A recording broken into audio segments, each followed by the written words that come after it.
Hello दोस्तों, gun लाया हूँ मैं। थोड़ा इसको मैं चलाऊंगा और देख लीजिए, थोड़ा निकाल रहा हूँ इसको पैकेट से। थोड़ा गन देखिए, इस गन को मैं चलाऊंगा। थोड़ा देर में वीडियो अपलोड करूंगा और देखते हैं कैसे चलता है। वो मैं फर्स्ट बार तो चला रहा हूँ, देखा नहीं हूँ, पर बाद में देखता हूँ इसको। इसमें लाइट भी जलती है और चलता है, अच्छा है बच्चे के लिए। इसका दाम तो अभी 3+ एज के लिए ही अलाउ है। लाइट है, म्यूजिक है। देखिए, थोड़ा इसको इधर से चाप कर, इधर से एक बटन है दिया हुआ, इसको चाप कर, इस चापले रहना है इसको।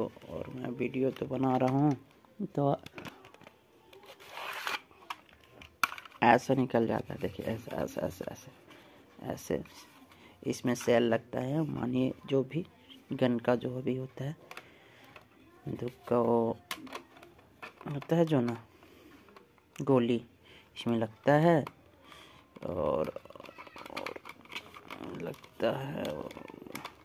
मेरा फर्स्ट वीडियो है, ये सब थोड़ा कॉर्पोरेट करिए। और ये लग गया, तैयार है बंदूक चलने के लिए।